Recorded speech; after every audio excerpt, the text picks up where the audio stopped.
Hey, good Thursday morning, everybody. Welcome into the Volquest Mailbag Podcast. I'm Eric Kane alongside Grant Ramey, Brent Hubbs, and Austin Price. Got a lot of questions here from you guys that you sent in this week, so we thank you for that. Every Thursday, we do it, the Mailbag Podcast. We'll start with Football Fanatic 09. Is the NBA draft lottery rigged? Will Dalton Knecht get traded to a better situation, and will Chaz Lanier be drafted in the first round? Grant Ramey. Oh, give me that conspiracy, Grant Ramey. Let's go. Well, when the Dallas Mavericks win the lottery with a 1.8% chance, you're going to, after they just traded Luka recently, it's going to lead to a million conspiracy theories. And there's always been a million conspiracy theories about the NBA draft. This is certainly not the first time or the last time. There's a long list of these where certain teams win it after certain things happen to get certain guys' picks, the number one overall pick. So, yeah, I don't know if it's rigged or not, but there's a million conspiracy theories and reason for those theories. Can we take a stance here on this podcast, though, and say that it is? The answer is sometimes. Not all the time, but sometimes. And, I saw they put on social media where Bill Simmons called this exact thing 2 months ago when Luka got traded. He goes, I'm going to go ahead and put money on the Dallas Mavericks to win the number one overall pick and get Cooper Flagg, much like Cleveland did and got the number one pick after LeBron James left. It's like the NBA's throwing them a bone. It's like, I think NASCAR, I don't think it's fixed every week, but I mean, like Dale Jr. winning in the return to Daytona after Dale Sr. died, Richard Petty winning win number 200 on the dot in front of the president. I think sometimes, there's been a few sports that, kind of nudged something to happen a certain way, but Cal Ripken hitting a home run in the 2001 All-Star game. Yeah, sure. Taylor Swift dating Travis Kelce, the Chiefs winning again. I mean, yeah. Except for this year. She's still dating Travis Kelce. As far as I know, yeah. But it was that first year, all the magic. This year, I'm absolutely going with this was rigged. The chances were too low. As Brant said, 1.6% or whatever it was. I mean, that's pretty low to be vaulting all the way up to the number one spot without a little bit of a help. One of the four lowest percentage chances of any team that's ever won the lottery. Well, here's the other thing too: is why can't they get a standard format for the lottery? Like sometimes we're putting an envelope in a tumbler, and sometimes it's ping pong balls in a tumbler. I mean, why don't we get one of those vacuum things like they have for the lottery, which just sucks the ball up to the top and it's got somebody. You see it done right in front of your eyes. Yeah, I mean, it's there lies the problem. There's no transparency. So, apparently, they invited some media to attend there's been media in the past that's attended the lottery, and they did some behind the scenes tours during the lottery process. So, here's how unriggable this thing is, which is something you would say if you're about to rig it and trying to. So that's another layer of the conspiracy theory. Back to the question: will the Lakers trade Dalton Knecht for Dalton's sake? I hope so. For the Lakers' sake, I hope so. I think they are both parties need a change there, some kind of change of scenery. So we'll see what happens. What was the second part? Lanier, or the third part? Lanier in the mock drafts has been in the 40s, the low 40s, 41, 42. That was entering the combine. He was a standout in the combine on Tuesday in Chicago. I think he shot 77% total at the combine in the shooting drills. Obviously, that's no defense. That's just going around the arc shooting stuff. I think he's top 5 in all the 3-point shooting stuff. He was one of the standouts. He had a 39-inch vertical. I think he really helped his stock a lot there. But we'll see how far he climbs. I think right now, best case scenario is in the 30s. We'll see if he could sneak in the late first round, but it would take a lot of work to get there, I think. Volunteered 87. I'm a solid 4-star and likely to get a pretty good payday from the school that I ultimately choose. How is compensation brought up on my official? Does the family initiate the number they are looking for? Or does the school say what they are willing to pay? And are spyre and coaches in the room? It says, I'm sure it varies a little from negotiation to negotiation, but I'm curious how to even broach this topic. They're blindfolded. They're taken to a dark room where they hear only voices. No, I'm just playing. Every school, and a lot of schools, it's not just an official visit thing. Schools start talking money with kids, at some point during the process, right? It could have been last October. It could be next week. It could be on the official visit. But they start hearing numbers here and there pretty early on. And so that's when they go on these official visits and they start talking to the collective or the school, depending on which school you're getting recruited by and who's doing the talking. Then you kind of have an idea, okay, Tennessee's offered blank. Well, we've heard this number. Or, hey, you've offered this, Tennessee's offered that. And so Josh Heupel's not in the room. The coaches don't talk NIL with the players. That is for the way Tennessee does it. It's done by, the collective. It's going to be changing though with Tennessee having more, of a say. They'll be doing a lot of the negotiating themselves, but it won't be Josh Heupel and it won't be the coaching staff. It'll be other people within the admin and that type of thing. So again, it's not a it's more upfront and more transparent, at least for the families than maybe it was 3-4 years ago when it really was kind of let's go talk about it over here in the corner. Like now it's just kind of like they meet about it, they talk about it, there's presentations about it, and then there becomes kind of a negotiation, Brent, where, the one side says, hey, I like the number, but I'd like to get a couple of these extra things thrown in. Well, and it's no longer, it was never taboo, but I mean, there's no longer this awkwardness with it because everybody, it's just the landscape of what it is. I mean, money's involved. And so it's no longer a big deal that somebody wants to talk money. It's like early on, it was like, oh, wait a minute, all they care about is money or this, that, or the other. Now that's just part of recruiting. And so it is more transparent. I think it's more comfortable and more natural than it was when all this first started, obviously. Functioning_Volaholic, over under 1.5 BasketVols drafted in next year's NBA draft. Okay, we'll do that one first. Just 2 questions. Under Nate Ament, and then I don't know who else would be on that list. I would go under because they're still pretty young behind him. What is the greatest position of strength on offense right now? Running back? So you mean basketball or football? I think he means football. Football. Call me crazy, but I'm going to go with the offensive line. Crazy. Just where I'm going with it. I would go running back just because we're so accustomed to seeing them be productive in the running game, regardless of who the running backs are. And that's not to discount Dylan Sampson or Jalen Wright or any of these guys that have come before this current group, just based on the numbers that this offense has produced and the way they've ran it traditionally with Josh Heupel calling plays and Josh Heupel's offense and, that kind of thing. You just expect that to continue. I would go running back. If he's going to be back, you could theoretically say tight end, could you not? I mean, if Kitselman's he's on pace to be back in the summertime, which means he'll be, fall camp. I mean, do you feel? I think the interesting thing about tight end, and let's just compare it to running backs, Eric. I think the interesting thing is, do you feel more confident in Peyton Lewis or Ethan Davis? Yeah, I mean that's a good question. I mean, Peyton Lewis, you've seen it. Peyton Lewis, you've seen him do it at this level, albeit, I mean, he was not the workhorse, but he's done more than Ethan Davis has done in his career for sure. So you feel a whole lot more better about Peyton Lewis right now than Ethan Davis. So I would tend to agree with Grant. I do like the depth in the tight end room and the potential that they have. I think I'm probably a little more comfortable with what I've seen out of Bishop, what I've seen in limited sample size out of Peyton Lewis. And Star Thomas he's been productive everywhere he's been. And obviously he's been multiple places, but he has been productive everywhere he's been. And this offense has produced a successful run game every year Josh Heupel's been here. Yeah, Star Thomas has not done it in the SEC, but he's done it in the ACC. He's done it in a number of different spots, whereas Ethan Davis hadn't played, Cole Harrison hasn't played, Jason Brame hasn't played, Jack Van Dorselaer, 3 touchdowns, spring game.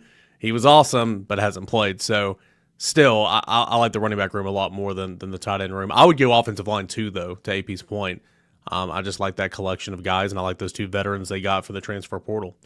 Who has been your favorite coach ever at UT to cover / interact with as a media member? This could be fun.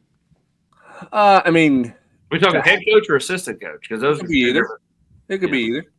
I would assume the poster's probably saying head coach, but I say make it your own. If you're not seeking an answer about his team or his sport, Rick Barnes is a great conversationalist. If you're trying to find an answer out, like just in a random conversation about his team, it's hard to get there because there's just tangents going everywhere. But random conversations with Rick Barnes are always entertaining. They're good stories. It's fun. It's fun to talk big picture basketball and all those things with him. Two guys who helped me understand college football more than anybody else are David Cutcliffe and probably Justin Wilcox. Wilcox was a guy who just was so accommodating with his time after practices that would just talk ball with you. And David Cutcliffe has probably taught me more football than any coach I've covered in my time in doing this business. For me, it's different. It's not as much about learning football as it is just the relationships. I mean, I loved Walt Wells. I loved his personality. And being from the state, he loved Tennessee. He was just here for a year, technically a little longer because he was a QC before that. Love Jay Graham. Good dude. I'll tell you who wasn't like a dynamic personality, but I thought was just a really good guy, was Kevin Scherer. I liked him a lot. And as far as head coaches, I mean, you could just have a conversation with Pruitt. I mean, he's just a good old boy. Butch, probably a little better after he got let go, more so than he was when he was the actual head coach here. Here's a Rick Barnes story. I went to QB Club. This might have been like the morning or day after Volke had that gruesome elbow wrist injury. And I was trying to, because he was going to speak at the QB Club. And I had my daughter with me who was probably 2 at the time. And I got there and I was kind of waiting off to the side. There's like a little side room before the speakers go into the main room. And Rick happened to be there. And in that side room is where they keep the food, the spread for the QB Club. And I turned around for a minute and I turned back around. And Rick is basically mainlining honey into my daughter's mouth, like via just squeezing the honey straight into the spoon and just feeding my daughter, and she was hyped up the rest of the day. Let's just say that. So that's who Rick Barnes is behind the scenes. Like you're correct about, you might not get much of substance about the intel you're trying to get, but it's going to be a character. Yeah, you probably didn't get an answer about John Fulkerson, but your daughter got some honey from the head coach. So I mean, again, there's been a lot of really good guys that have come through. I mean, the general. Yeah, I mean, the general was really nice to me. He was. I appreciated that. Helped you get on the team train. helped me get on the train to head out west. Rodney Garner was really nice to me. His first girl, and still is now. But I mean, that was somebody that I had he did not have a ton of relationships with people when he was here in Knoxville the first time in terms of of dealing with the media, and he was someone that he and I hit it off from kind of day one when he was here, and we stayed in touch all the way through until he returned, and obviously have stayed in touch now. So that's a guy who I've always enjoyed dealing with, and he was really, for a young Brent Hubbs, he was really kind to me and helped me through a lot of things, and we had a really good relationship when he was here the first time as well. The real question should be, like, for me, I don't know about you guys, would be to ask my wife who her favorite is. Because I do all my phone conversations on speakerphone, so she's heard them all. And 2 a.m. phone calls from Chuck Smith, 1 a.m. phone calls from Pruitt, right down the line with all kinds of different people in between. So I had a funny story on that. I had a conversation with Doug Marone a few years ago. And Doug's another guy who was here for a year, and he and I hit it off. And I've talked to Doug Marone more I've never talked to an NFL coach more than I've talked to Doug Marone, as whether he was an assistant or a head coach. We would speak, a couple of different times a year, and he would call randomly and just kind of have a tangent that he was just kind of on about college football or whatever. And he called, and so I put him on speakerphone, and Eli was in the car, and I forgot that when Doug gets going, New York comes out in Doug really, really clearly and really loudly.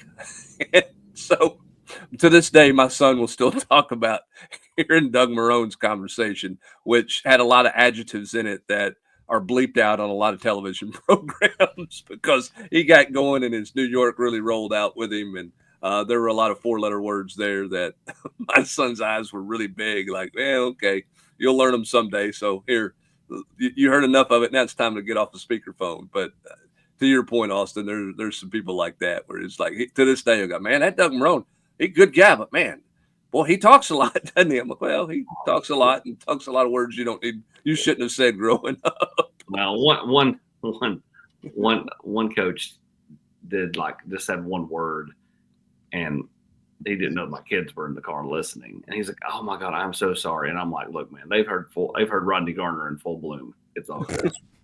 All right, we'll go to AJ Lewis 0527. At this point, it's our baseball team better suited as a 2 seed for the postseason. Series wins at Ole Miss and Alabama. Should have won the series at LSU. Swept South Carolina. Lindsey Nelson Stadium hasn't had the same juice this year. Maybe being on the road as the Hunters and not the Hunted would be the best for this group. Yeah, 100%. I mean, based on what has happened this year, based on you've lost 4 home series this year. That's the most of the Tony Vitello era. You beat Florida, and then you haven't won at home since, which is just wild in terms of series wins. I think this team does have a little bit more of an edge on the road. I think they played better baseball on the road. I think it was Charlie Taylor a couple of weeks ago on the porch that says you can't minimize being at home in postseason play. Because, I mean, what did Tennessee do on Sunday whenever there was a rain delay against Vanderbilt? They went in the clubhouse. They watched TV. They played Xbox. Vanderbilt was sitting in the dugouts the entire time. I mean, remember Tennessee on the road at Southern Miss, standing under the bleachers? Like, there's no substitute for being at home, sleeping in your own bed and all that. Having said that, the results have not been good this year at home. So maybe a la 2023, get on the road and see what happens. So I completely agree. Go on the road. I think that'd be not the worst thing in the world for this ball club for sure. And, of course, we'll find some finality to that once this conference tournament's over. So bad, Rowan Kane has never seen the Vols win a home series. That is true. Maybe Rowan's the problem. Rowan has not seen that. Tennessee baseball win a series at all in his life.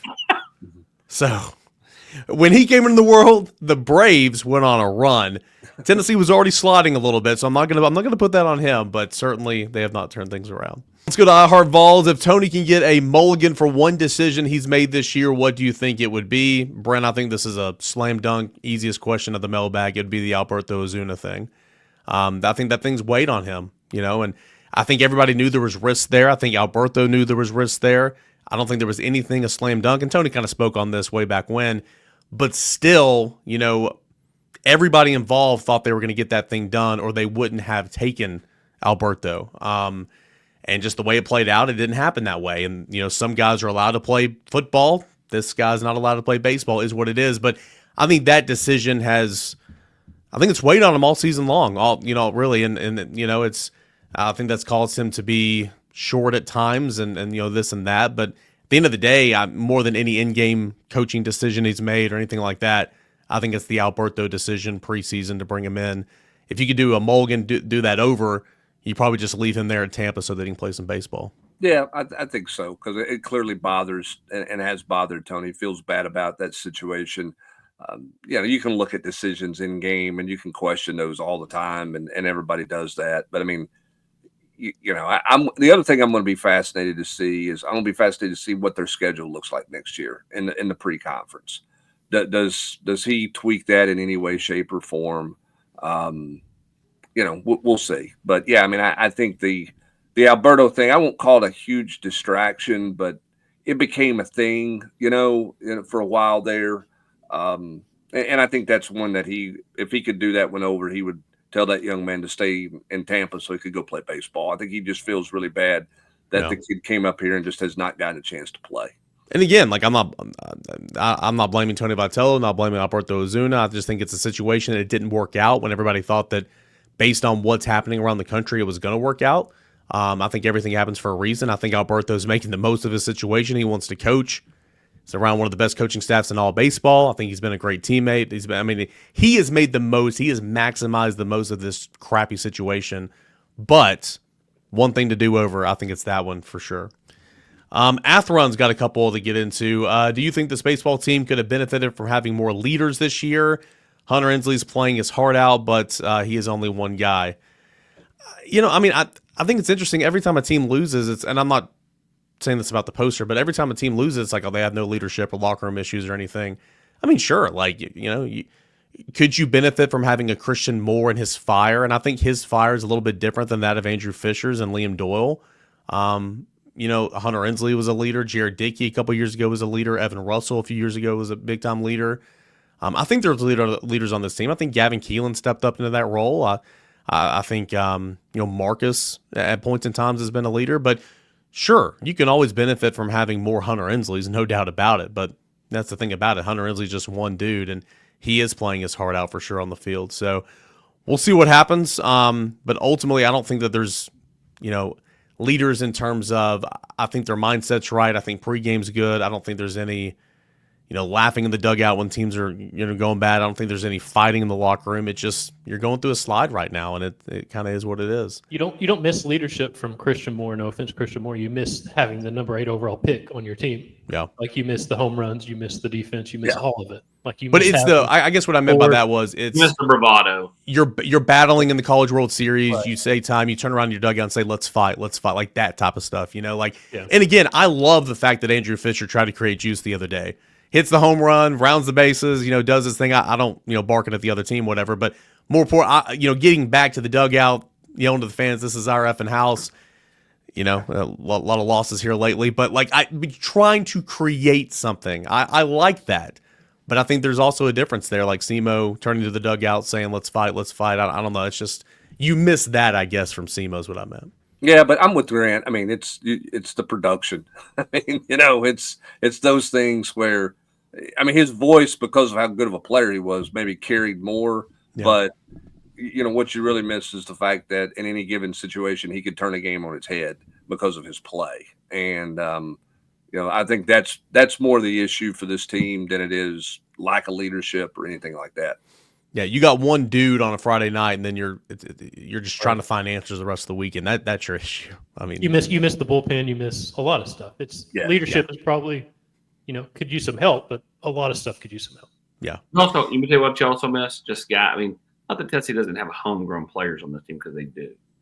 But you start looking at some of the key glue guys a year ago. They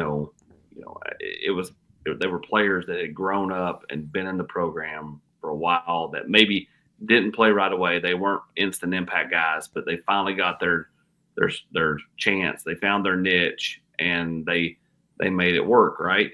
Your Sunday pitcher, your starting catcher, you start going down the list. I think that's what this team misses a little bit, is sometimes when you have to have so much change in an offseason, and I'd say they're probably bound to do that again this year, right, Eric? I'm not saying they're always going to have pick spots in the portal, but you start bringing in a lot of guys out of the portal all of a sudden, especially when they're one-offs. I think it's harder to have that instant chemistry that maybe last year's team did, where you had Burke, who had been here for 3 years, Simo been here 3 years, right on down the line. Yeah, good thing about Tennessee is, though, you do have a lot of young, good players that have played a lot. Not saying any of those guys are going to the portal, but you expect them to be back, like the Levi Clarks, the Manny Marins, Jay Abernathy, the Blake Grimmers now, who's getting a lot of experience.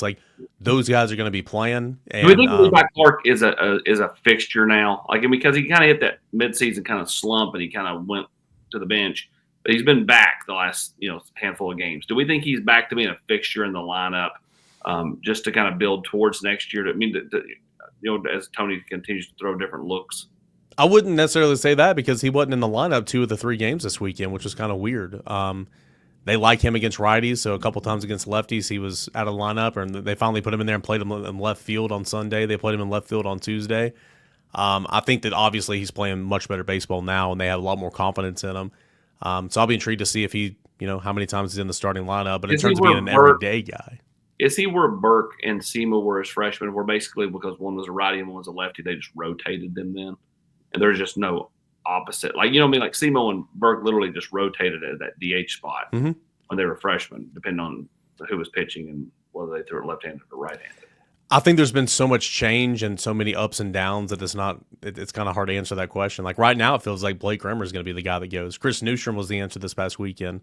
Levi Clark was in that role a couple weeks ago. So Jay Abernathy, did that on Friday night. So the frustrating part about this baseball team is like Tony had a set lineup and was ready to roll a couple weeks ago, said enough's enough. This is what we're doing. And then they continue to lose. And so now you're continuing to mix things up again. So it's just like you haven't found one thing that kind of sticks. And, again, that's kind of the frustrating part. If Joey Aguilar wins the starting job, would you say it is a similar situation to Hendon winning the job on short time period, not saying the same production? I think he means Joe Milton. Joe Milton's the one that came in there in the summer and won the job. But is that going to be a similar situation? I mean, we'll see. I mean, everybody's situation's different. Eric Ainge and Brent Schaefer came in June and won a job in 2004. So, I mean, anything can happen there. I mean, we'll just have to see how quickly Joey Aguilar learns things. And he's in town and he's been meeting with coaches. And heck, they started some installs on Monday afternoon when he arrived at lunchtime on Monday. Just a quick introduction. And he had dinner with Coach Heupel at his house on Monday night. And obviously it's a crash course for him from now until August 1 to learn as much as he can learn. So is it similar to Joe Milton? Yeah. I mean, and then obviously Joe got hurt and didn't keep the job and Hendon ran with it after Hendon went through spring practice and understood, had a little better understanding of the offense. So it's more like Joe and we'll see, who wins this job and how he goes and plays. I mean, Joey's got more experience than Joe had. Even though Joe was at Michigan and played in games at Michigan, Joey's played more games and has more snaps under his belt coming in than Joe Milton had coming in, when he arrived at Tennessee. And much more production. Mm-hmm. What was for dinner over at Heupel's house? I don't know what he had for dinner. It's a good question. There's no garden I'll vegetables. Be anxiously awaiting no garden vegetables in yet, so he couldn't have a BLT. Any new names at wide receiver pop up from the portal? No. I think that ship sailed, AP. Don't you? Well, again, you had the Charlotte safety that was in here a few weeks ago. That maybe if they could figure out the academic side of things, but he's transferred so many times, like getting things to transfer and match up here, I think is problematic. But again, he's just a depth piece. Like it's not like you're as pointed out earlier this week. There's nothing good in the portal. And so like you could go bring a body in here just to have an extra body, but I mean, I don't think there's anything that's going to impact the team this fall in the portal. How much run does Star Thomas, I don't know if he meant to do that, pun intended. How much run does Star Thomas get this year, assuming we go injury-free, RB3 type numbers or RB2 type numbers, assuming Bishop or Lewis are RB1? Well, I think the question is, what is Darrell Sims comfortable with from a rotation standpoint? Yep. We don't know that. I mean, last year it was clearly Dylan Sampson was clearly far beyond and above the other running backs in the room, and they rode that horse. I mean, they rode him heavily. Are they going to do that? Are they going to get back to a two-man rotation?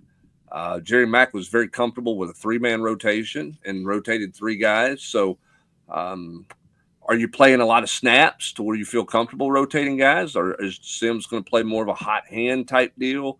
I think that all is storylines to watch, particularly early in the season as that group starts to sort of separate and settle itself. I think they've got great competition there all summer long and in fall camp. And then part of it gets back to what is Joey Halsey and Darrell Sims comfortable with in terms of a running back rotation, 2 or 3? David Keith fan, how much input did UT have on the decision for a noon kickoff on opening weekend against Syracuse? I don't think they had anything of any note there I think that's a TV dictated deal. I don't think the start time for week 1 was a real concern for Josh Heupel because of his week 2 opponent. Had he been playing someone in week 2 who was a power 4 opponent that was a much bigger game like he was a year ago, then when you're talking about playing NC State, then that start time is, he would like to have played on Thursday night last year if he could have. And certainly there are times that they've wanted to play at noon so that they can get themselves ready. He would love to play the ETSU game, I'm sure, at noon, so he can immediately start on Georgia prep Saturday night and get a little extra time to get ready for Georgia. That's kind of the way he thinks about some of that stuff. But I don't think they dictated any kind of start time or had any input on the start time in Atlanta. Let's be honest, that August 30th triple header, when it's Tennessee, Syracuse, neutral site, Bama at Florida State, and LSU at Clemson, like Tennessee, Syracuse deserves the noon slot. Yeah, that's where they were out going. of those three matchups. Yeah. I mean, that just is what it is. Yeah, that start time should not have been a shock to anybody. No. It's going to be fun on AP. Rivalry Friday, late game on Friday, turn around, driving to Atlanta. Let's get it for that noon kickoff, right? Got to be at Mercedes-Benz at 9 a.m. Hey, you'll be driving by yourself because AP will have a tea time on Friday. Yeah. No, I've got Rivalry Friday. That's what we're saying. You're not doing Rivalry Friday games. That's not in your contract. There is for that 1 week, though. It's a different deal. And it'll be you're right, though. I won't be driving, and he will be driving. He'll technically be driving by himself. I'll just be over there. Been there. I remember coming back from Athens. Was it 2022? It's like 2 a.m. and AP's sleeping, and finally I'm like, hey, I'm about to fall asleep. You got to get up. I'm like, I'm so sleepy right now. Call your dad. Come on, do something. You can pick AP up in Hardin Valley, and he can be asleep by Watt Road by the split. It's a phenomenon. It is a phenomenal. I'll be dead asleep in the Marriotts that I already have booked in Atlanta. Shocker that you already have those booked. I've had a book. Now I got to cancel Saturday night. Book for 26. I got to cancel Saturday night because I'm not sticking around, obviously. All right, when might we hear about a 9th SEC game? What's that? I think it'll be the end of the month. I think when the check clears. Yeah, I mean, it's going to be discussed in spring meetings. I don't think anything will be finalized until ESPN has sent over a contract with some dollar figures on it that's been redlined and executed all the way through, so that you know what that money. Because remember the story that came out? What was it, like 50 to 80 million? Yeah, more. Okay, 50 million's not enough. Like, it's going to have to be at the 80 million mark for I think the SEC to jump into that deal. So I think it's more on where TV's at. I think TV's probably waiting to see exactly where playoff things are going. So there's some moving parts there, but it'll certainly be further discussed in at the spring meetings that are coming up. How did Coach Caldwell reel in the number one class in year one? Is it the playing style? She has a great rapport on the trail, or something else, or a combination of all of it? Maybe I think you have to put some NIL factor in there as well. Absolutely, pal. They didn't get those kids for free. Yeah, I mean, I think that's part of being an everything school. I mean, you know, when she took this job, she was not the highest paid coach. I think the idea was maybe a little bit lowered salary tier and finding some more, you know, funds to get ready for rev share, and then obviously the NIL stuff as well. So I mean, I think she has good rapport. I think, you know, the fact that, you know, how her style of play is. But remember, a lot of these commits in the number one class, they were committed and signed before they ever took to the floor. I mean, they didn't see this style of play in January and go, hey, I want to play in that style. Like, it was much more of a leap of faith for them to come in on the style of play. So I certainly think that there's a bunch of factors that contributed into that. And, you know, her staff had a lot of recruiting ties, a lot of SEC ties, which helped her hit the ground running with some of those ties there as well. But there's a lot of different variables that factored into there. Including the orange and blue Lamborghinis. Let's not forget the orange and blue Lamborghinis. That's your photo shoot. That's right. That's right. That's it. Sam Smith, 2233. Kane, May 30th. Where will Tennessee baseball be playing at? According to D1 Baseball, West Virginia in the latest projections. Tennessee was the 2 seed in that regional, with Holy Cross was the 4. Somebody else was the 3. I can't remember. On 3 earlier this week had Tennessee still as a host seed on the 15 line. Tennessee Tech was the 4. Hello. Dallas Baptist is scary number 2 in that projection. So we'll see. You know, I was talking with some people on the board last night. Like, I would not feel confident leaving Fayetteville with 1 win, that's enough to get Tennessee back on the host line. Like, at all. Like, you win that series, okay. Like, you probably enter the SEC tournament back on the host line. You lose that series, you certainly can't get swept. lose that series 1-2, win a couple games in Hoover, that can change certainly. But if you have any aspirations of hosting at all, you better win this series at Arkansas for sure this weekend. Where would this team be if Liam Doyle wasn't throwing unbelievable outing after unbelievable outing on Friday nights? I mean, you go back to they blew the game against LSU that he pitched Jim in, but I mean every Friday night, I mean he's been electric. And if he hadn't been electric, right now it's the only thing you can really count on. No, I mean, you're exactly right. I mean, where would you be without Liam Doyle? I mean, what he's doing. I'd say that, and Hunter Inslee being able to go opposite field and single and double you to death. Yeah, Hunter Inslee's having a phenomenal year. Like Fisher has been a little streaky, but he's been good. Okay, Gavin Keelan's been slumping the last 2 weeks, but overall hitting, he's been great. But Hunter Inslee's been consistent all year long. Like, he's been fantastic, and Liam Doyle as well. I mean, it was like talking about that Vanderbilt game. Like, Liam Doyle dominated that game. Tennessee felt like they won by 10 runs, yet you won 3-2 on Friday against Vanderbilt. It's like, where would you be? And you're exactly right about LSU. I mean, he shoved that game, and Tennessee still found a way to screw that up in the 9th inning. So Tennessee would have been a world of hurt without Liam Doyle, that is for sure. Kane, Sam Smith called me. He wanted me to add on to that. May 30th, what time and what channel? Channel would be ESPN something. Time would be probably 11 a.m. local time, because that's just how those things work. You got to give him 220 on True TV. That's it. Let's go to Nashville 615. In your opinion, is it best case scenario if Merklinger wins the quarterback battle? So just on a macro level, how does Tennessee's – okay, no. Do the Merklinger question first. Why? I mean, why is that the best case? I mean, what would make that the best case scenario? Because he's been here for a year? I mean, the best man go win.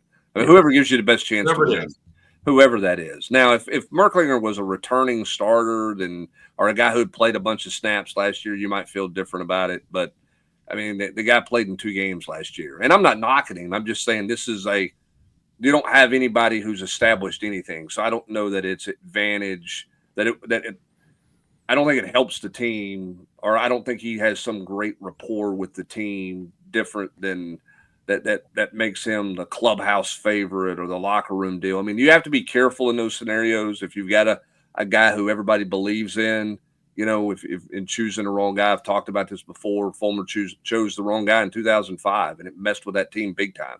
That was a big problem with that team and how that quarterback deal shook out. Not because Rick Clausen was necessarily more of a favorite in the locker room, although he had probably better relationships.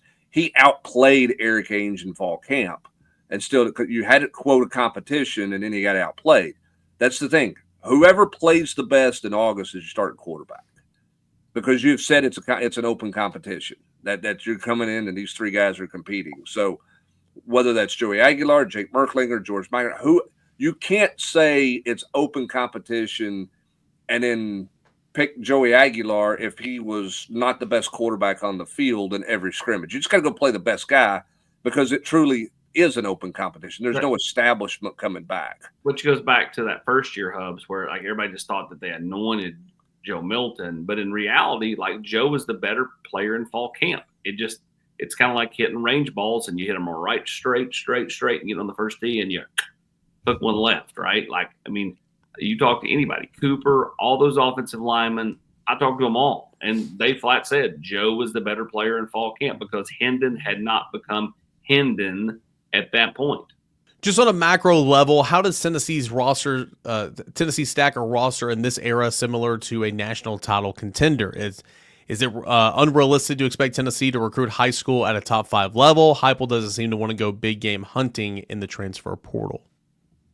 I don't agree with the latter part of the portal deal. I mean, they made a very significant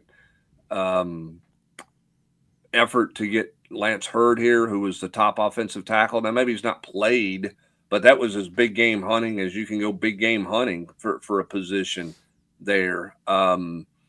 They've certainly gone after guys. I mean, McCoy was a guy who could have gone a lot of places as a cornerback coming out. So I don't think they're trying to go on the cheap on everything in the portal. I think that's an unfair deal. What you're hoping is you don't have to go 12 deep in the portal, right? And go that direction. And you can spot fill some guys here and there. Yeah, I mean, you're going to have to recruit to high school ranks. And again, I think it's roster retention, right? I mean, playing young players as they're starting to have success, you got to keep those young players here. That's how you become a contender. What's the one thing about Ohio State at the end of the year? Okay, they were an old football team. Were they not? I mean, look at the number of people drafted. Now, listen, they spot fielded in. They got a young receiver who's all-world, going to be a one or two taken in the draft whenever he comes out. They go and get Downs from Alabama, and they plugged in some big game portal things, but they were collectively an old football team that stayed together, and that was a big part of the reason why they were where they were at the end of the year. So I think you got to go recruit to high school ranks. You got to develop them, and you got to retain them. And I think it's going to be harder and harder to retain people when you talk about money that's out there, and that's going to be the challenge. AndrewHimmelman, Nike or Adidas? What would the move be if the move was made today? Andrew doesn't want to hear this answer because I've read all of Andrew's, a lot of Andrew's posts on the board. He is very much a Nike guy and doesn't want to hear any other discussion about anything. It's those two companies. Nike's going to get the final pitch because I think that's the way the contract's structured, that they get a chance to match or whatever. You don't have to go with that match, but they get, quote, the final pitch, if you will. And I think we'll know something probably sooner rather than later at this point. But certainly Adidas is trying to get back in the college game, and they're looking for a flagship school. And I'm sure that's their pitch to Tennessee. And Nike's pitch is, we're Nike. What about Jordan Brand? Can we get Jordan Brand? I don't know how that works. Please. I don't know how that works with the Nike deal. I don't Buzz was MJ's roommate, so that helps. Yeah, I don't know if y'all heard that before. Right? Buzz has got great memories of Tennessee. So, I mean, that's where I think it is right now. And at the end of the day, you're probably looking at, where's the best deal? Where's the best branding for sales? And where's the best money? Is what it boils down to. Grant Ramey, this question's from Bud_Fox. Who do you think is the best player on the defensive line?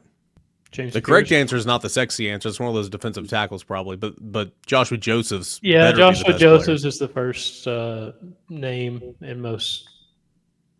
That's the name I would go with. I mean, I think it's the obvious answer, but I think it's, until further evidence, I think it's him, right? Well, yeah, I mean, I think that's the guy everybody's going to look at because he's the outside edge guy. I think in the inside, I think Bryson Easton's the most talented guy. He's got to be more consistent. I think Jackson Moy will be the most consistent guy for Tennessee on the defensive interior. Does that mean the best player? But I don't know. But I think he'll be the most consistent, productive guy on the inside. Matty Fall 93, where would you set the over-under for commits between now and the end of July? Austin Price. Good Lord, I have no clue. I mean, most 11.23. Yeah, I mean, most of the whole class will be built between now and the end of July. I mean, I don't know a number because, I mean, like, they don't know a number. They like the player and they got room. They're taking them. Is that 0.23 Horatio? Poor Horatio. Half a commit. I believe we're drifting a little off track here. Back to you, Eric Kane. Eric Kane, you can watch that bit later and you'll figure out what we're talking about. It's always available for reference. Continue on. Send me the link. I've got some work to do. Quiz. This is from Austin_Price. Brent Hubbs, when they tried to con the guy about the cannon and said that Teddy Roosevelt engraved his initials on there. Teddy Roosevelt. Who really engraved the initials TR onto the cannon? I told you this on our way to play the Macklemore 2 years ago. Now I want to see if you've what kind of retention you have. I don't have the retention on that one. I'm stuck now in my head with my favorite bit, which is Opie not given to the underprivileged children's fund, which I think is the best bit on that. We're talking about this show again. Okay. Oh my God, what show do you think we were talking about? Grant, who's TR? Come on, I know you know it.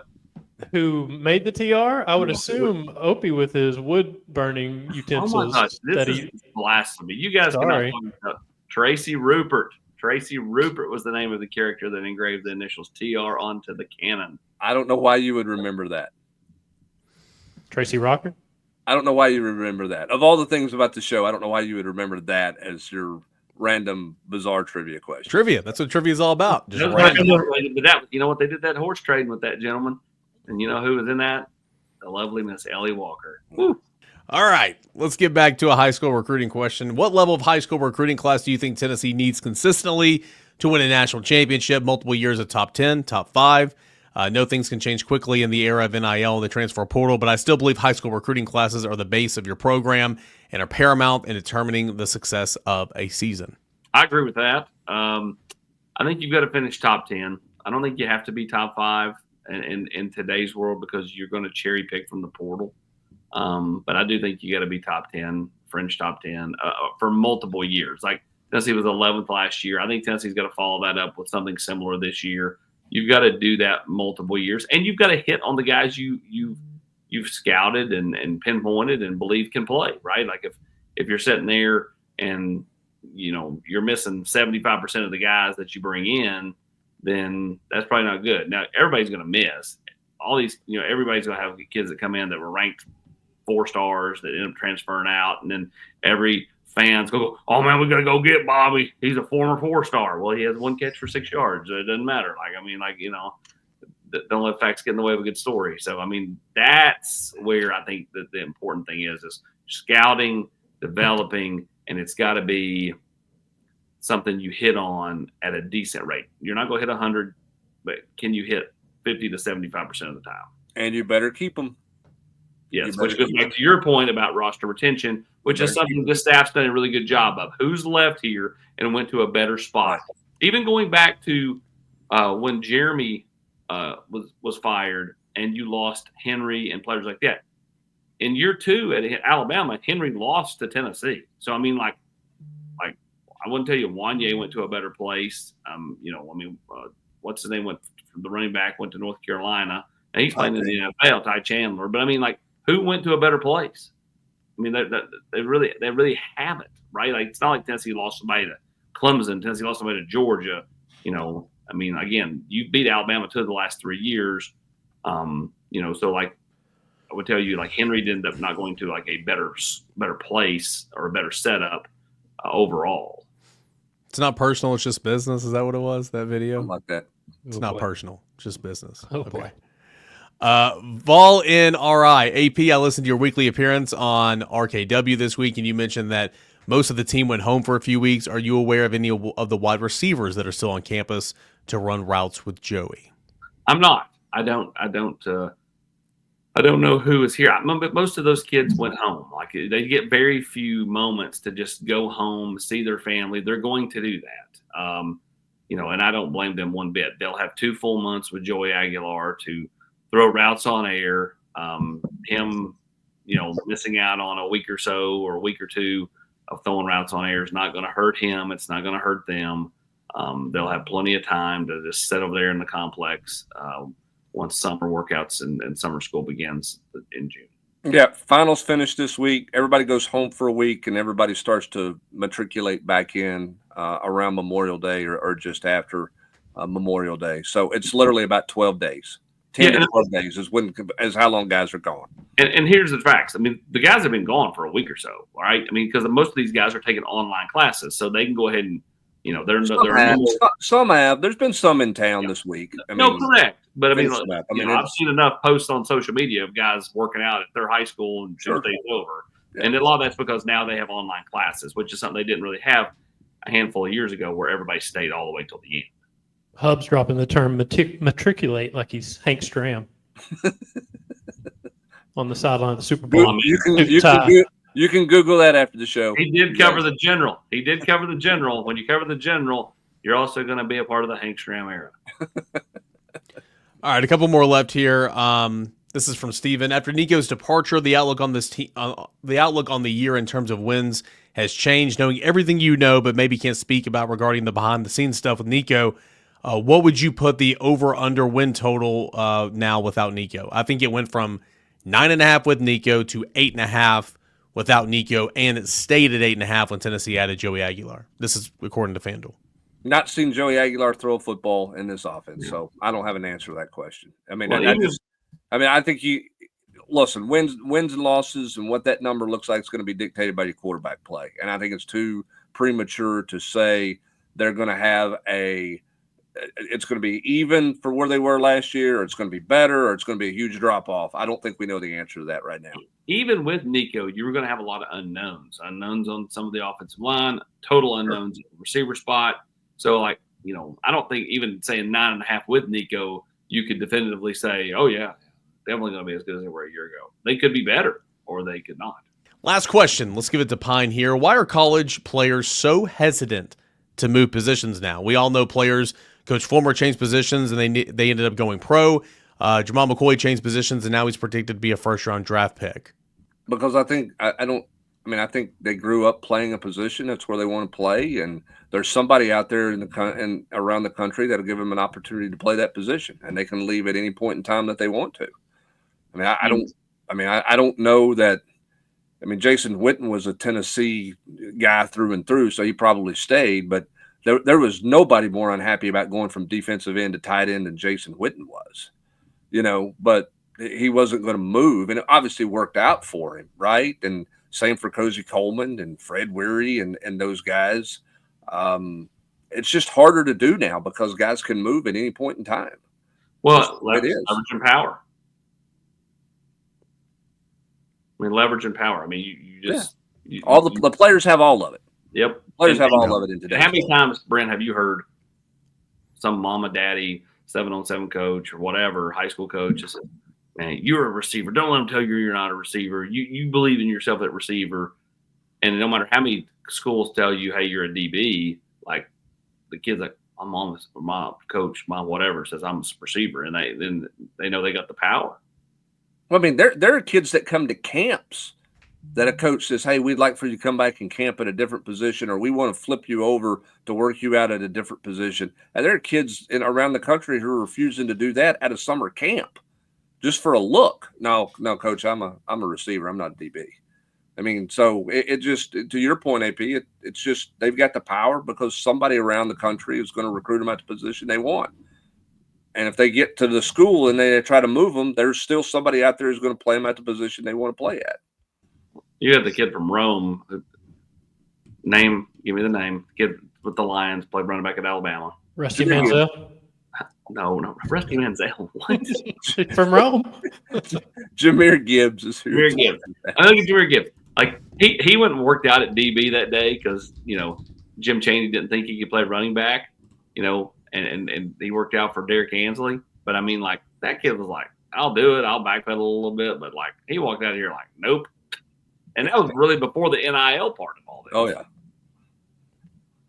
Turns out that was the right call for him. Yeah, and a lot of teams in the SEC wanted to do the same thing, which is why he ended up at Georgia Tech until he transferred to Alabama at the end. And with Jamal McCoy, correct me if I'm wrong here. I know he went to Oregon State to play wide receiver, but really wasn't he recruited AP more as an athlete? Yes. Great track star, played all over the field in high school and all that. I know he played wide receiver before they switched him over. Wasn't he more of an athlete? He was. And then I think he was the one that made the decision to move to DB. It wasn't. Yeah, because he could get on the field. Alontae Taylor's a guy who wanted to play offense, and he got to Tennessee, and they're like, "Well, you could start if you go to this side of the ball." He's like, "Sign me up for starting. I'll take that." And it obviously worked out for him. He's in the National Football League with the Saints. Yeah, second-round draft pick. Yeah. All right, some good questions here today on the mailbag edition of the Volquest podcast. Appreciate you guys for doing that. We'll be back on Tuesday for the regular podcast, back on Thursday for more questions. A lot going on this week. Huge series for Tennessee baseball at Arkansas, and then we'll see where Tennessee is going to begin in Hoover for the SEC tournaments. And then after that, it's Selection Monday, and we'll see what Tennessee has for its NCAA regional fate. Will it host? Will it be on the road? We'll find out. This weekend could play a big hand in that. Tennessee football notes, always basketball. Recruiting, getting animated a little bit. AP, any big notes in recruiting as we say goodbye? Obviously, the 865 Live event is coming towards the end. I forgot, somebody asked a question we didn't get to, but why do they call it the 865 Live? Because I think it was better than Lollapalooza? Lollapalooza or whatever they were calling it. I agree with that. And so I think it's a simple 865 Live, it all rhymes. And then they get about 10 days till that event, or so, 9 days.